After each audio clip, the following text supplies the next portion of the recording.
राहुल कसेरा जी। राधे राधे प्रभु जी। महाराज जी, इनका थोड़ा हंसी वाला प्रश्न है। महाराज जी, खूब जोर का भजन कीर्तन करने वाली भार्या चाहता हूँ, इसका चयन मैं कैसे करूँ? हेलो, प्रभु से प्रार्थना, अच्छी बात है, अच्छी बात। और आपके जैसा दिव्य बालक। हाँ, अच्छी बात है।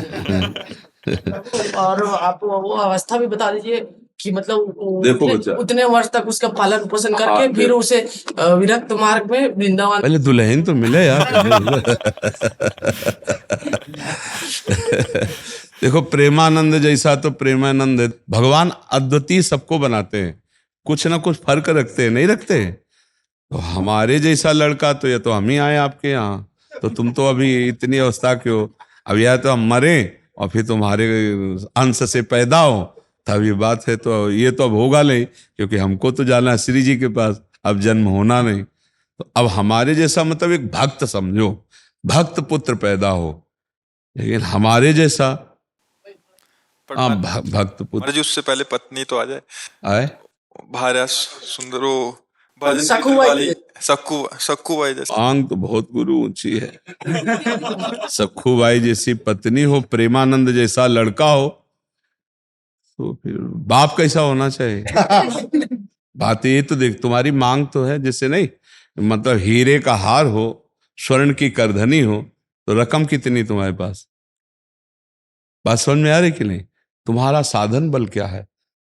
अगर भगवान श्री कृष्ण को पुत्र रूप में नंद यशोदा ने प्राप्त किया तो उनका भजन देख लो। अगर मनोयोग के अनुसार पत्नी प्राप्त की करदम जी ने, तो 10,000 वर्ष तक तपस्या की और भगवान प्रसन्न हुए, तब उनसे मांगा तो देहूती रूप पत्नी, और भगवान कपिल देव जी पुत्र रूप में प्रकट हुए। तो बढ़िया मांग है तुम्हारी। अब जैसे कह दे कि हमको अमुक चीज चाहिए, तो हमें लगता है उसके लिए हमारे पास रकम होनी चाहिए, ऐसे हमारे पास तपस्या होनी चाहिए। हमारे पिता ने कभी पादुका जीवन में नहीं पहनी और किसान थे। गुरु की पादुका झोली पे, गीता जी, रामायण, गंगाजल, ये साथ 10 बजे 11 बजे तक बैल की तरह मेहनत करते, हल जोतते नंगे पैर, और फिर स्नान करके गुरु की पादुका का चरणामृत पीते, गीता और रामायण का पाठ करते, और खड़े होकर आसपास देखते कोई संत महात्मा दिखाई दे जाए, तब फिर जो भोजन आया रूखा सूखा उसे पाते, और हर समय नाम जप करते हुए। और कभी बनियाइन कुर्ता नहीं पहना, एक नीचे अचला एक ऊपर अचला मार्किन का, भीषण सर्दी में कभी स्वेटर कभी बनियाइन कर। ऐसे महान तपस्वी ब्रह्म ऋषि, 1 रुपया कभी बेईमानी का नहीं आ सकता, एक भी कोई अधर्माचरण घर गृहस्थी में नहीं कर सकता, मोहल्ले में प्याज लहसुन नहीं आ सकता। मतलब ऐसे पांडित्य, ऐसे भागवतिक भाव। और शाम के जब पूरा परिवार बैठता, तब भागवत की चर्चा होती, सब भागवत सुनते, अपनी अपनी सैया में जाओ, 4 बजे फिर उठ के फिर शुरू भगवत कीर्तन, भगवत नाम, शंख ध्वनि, आरती, पूजा। और माता जी हर समय, एक 2 खंडा मकान था, 2 खंड का, ऊपर वाले खंड में राधा कृष्ण की मूर्ति सामने रखे, और जपय में बैठी रहती हर समय। तब प्रेमानंद जन्मा उनके घर में। पूर्व का ऐसा थोड़ी कर्म, बचपन से ही भागवतिक संस्कार भगवत। तो हम ये कहते हैं भगवान आपकी अभिलाषा पूर्ण कर सकते हैं, पर उसके लिए बहुत तपस्या होनी चाहिए। हजारों महात्माओं का सेवन पिताजी ने किया, हजारों महात्माओं का, 8-8, 10-10 महात्मा रोज आते रहते, सबका चरणोदक, सबको भोजन, सबको आने जाने की कोई दक्षिणा व्यवस्था, किसान आदमी, मेहनत की कमाई। तो उसका प्रभाव पड़ा कि हम कई लोग भगवान के मार्ग में हैं, कई, और सब ईमानदारी से तपस्या भजन करने वाले। संसार का ऐसा नहीं, साहब नियम संयम से अपने केवल अपने अपने भजन मार्ग में लगने वाले। तो असंभव नहीं है, जब भगवान मिल सकते हैं तो फिर सब कुछ हो सकता है, पर उसके लिए बच्चा बहुत तपस्या चाहिए। तो ऐसा सखूबाई जैसी, सखूबाई के लिए भगवान बंध गए, नहीं बंध गए, बंध करके स्वयं अपने को बंधन में डालकर सखूबाई बनकर उनके पति की सेवा, सखूबाई को मुक्त कर दिया। भगवान मुक्त, बंधन में बंध गए, और भक्त बंधा, उसको मुक्त कर दिया। हमें लगता है तुम बच्चा थोड़ा सा ऐसी भावना करो कि भगवान कृपा करें और हमारे अनुकूल पत्नी दे दे, कोई भगवत भक्त पुत्र मिल जाए, ये बढ़िया है, ऐसा भाव करो। और हमारे अंदर सामर्थ्य नहीं तो फिर आशा मात्र से तो नहीं मिल जाएंगे। नहीं, एक आशा करो, आपको बाजार में जाके तो वहां आपको पैसा चाहिए। ऐसे ही संसार में सच्ची मानना, बिना भजन और पुण्य के बिना कुछ नहीं मिलने वाला। जैसे जो लोग पाप कर्म कर रहे हैं, छीना झपटी कर रहे हैं और खूब धन एकत्रित कर रहे हैं, तो उनका पुण्य नष्ट हो रहा है। और जिस दिन पुण्य नष्ट हो गया तो सब एकत्रित किया भस्म हो जाएगा, देख लेना, सब नष्ट हो जाएगा पुण्य के कारण से। तो पुण्य का सारा खेल है। तो हमें लगता है खूब नाम जप करो।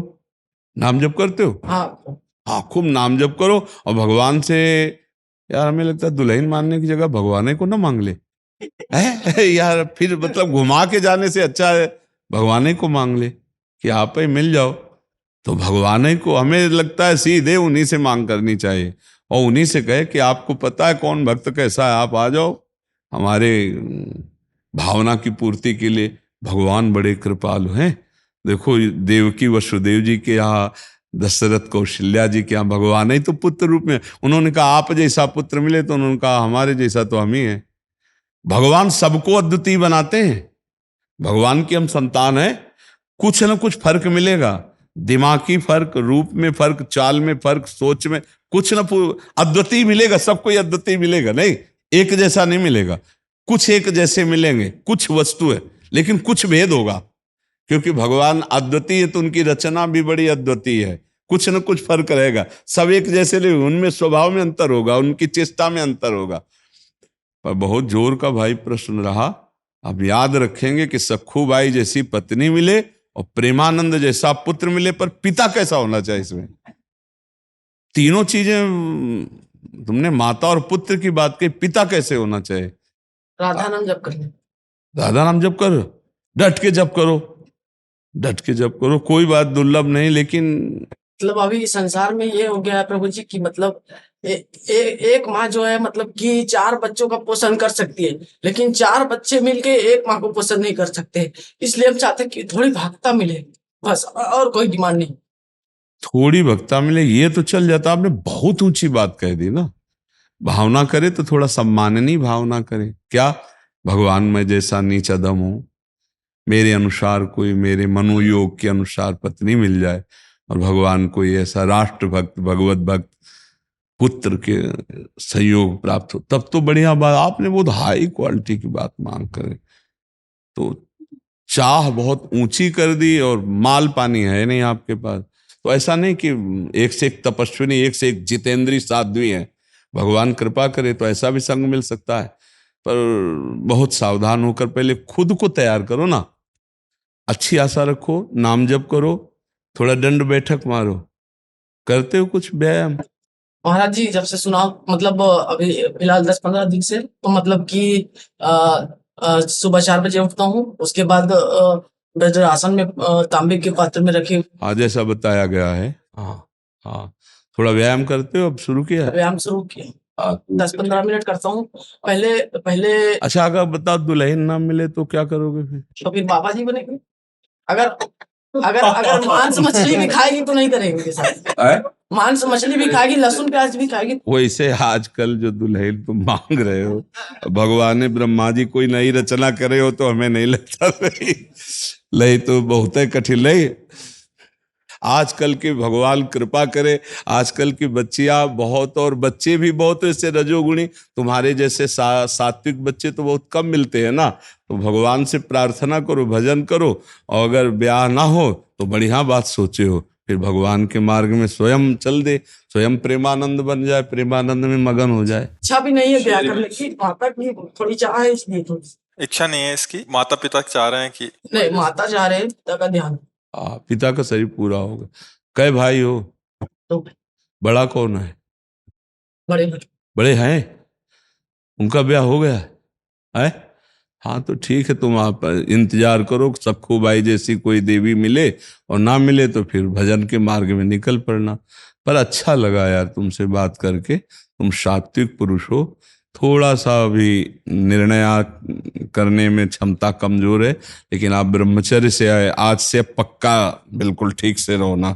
और अगर ब्याह हो, स्वतः ब्रह्मचर्यशील होता है, हम कभी अपनी चेष्टा से नहीं करते। हाँ ठीक है। आप क्या होता है बच्चा, जब प्रारंभ में हम स्वयं चेष्टा से नष्ट करते हैं तो उसका अभ्यास बन जाता है, वो फिर स्वाभाविक नष्ट होने। अगर प्रारंभ से ब्रह्मचर्य, जब तक गृहस्थी में जाए तब तक ब्रह्म, तो जब गृहस्थी में जाएगा तो इसके द्वारा संतान भी बहुत बलिष्ठ और विवेकवान पैदा होगा। ब्रह्मचर्य एक बहुत अमोघ शक्ति है। ये समझो कि अगर आप 2 वर्ष ब्रह्मचर्य रहो, नाम जप करो, और फिर संतान की भावना और संतान उत्पत्ति करने की क्रिया के पहले भगवान को प्रणाम, समस्त देवताओं को प्रणाम, और शास्त्रीय पद्धति, अमुक तिथि, अमुक समय, अमुक ऐसा, और फिर संयोग किया जाए, तो वो जो पुत्र हो, 2 वर्ष मात्र ब्रह्मचर्य। फिर यहाँ तो गर्भस्थ शिशु हो जाने पर भी ब्रह्मचर्य नहीं रहते, तो इसीलिए वो आचरण विहीन संतानें होती। इसका बड़ा प्रयोग का जो शास्त्रीय पद्धतियां हैं, इनका बड़ा बल है।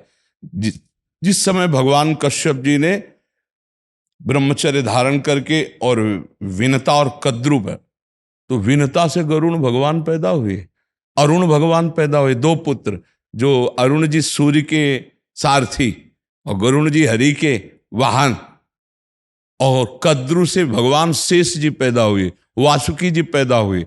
ये देखो ब्रह्मचर्य का चमत्कार। वो ऐसे नहीं, जब संतान प्रकट करते थे तो बहुत वर्ष ब्रह्मचर्य रह के तप करके तब फिर संतान प्रकट करते थे। अब जैसे गंदे आचरण, गंदा पेय पदार्थ पे, गंदी भावनाएं, तो वैसे संतानें होती। अगर वास्तविक अपने जीवन में अपनी संतान की उन्नति चाहे तो कुछ समय तक ब्रह्मचर्य रह करके तब ऐसा, और जब गर्भ में बालक आ जाए, ये पता चल जाए गर्भ, तो कभी संयोग ना करे। फिर भगवान नाम कीर्तन, खान पान साथ, तो उस बालक में, गर्भस्थ शिशु में भक्ति के परमाणु आ जाएंगे, और वो चाहे राष्ट्र भक्त बने, चाहे भगवत भक्त बने, वो नाम रोशन करेगा। अब आजकल वासनाओं से सब खेल हो रहे हैं, तो इसीलिए संतानों में वो ओज, तेज, वो संयम नहीं पाया जाता। ब्रह्मचर्य एक बहुत बड़ी तपस्या है, बहुत बड़ा जीवन है, जिसको लोग समझ नहीं रहे। छोटे छोटे बच्चे ब्रह्मचर्य की हानि कर रहे हैं। ब्रह्मचर्य को बहुत संभालना चाहिए। मोबाइल से के दोषों से बचना चाहिए, गंदे दोष करेंगे तो उससे हानि हो जाती है। ठीक है बच्चा, नाम जप करो, थोड़ा दंड बैठक मारो, और अपने अच्छे भाव से रहो, और इंतजार करो जब ऐसा कोई संयोग बन जाए। 26 के हो, कई साल इंतजार करोगे? 36 तक? 36 तक देख लो भाई, अगर जिंदा रहे तो 36 के बाद फिर मिल लेना। ले आप ठीक है, आगे।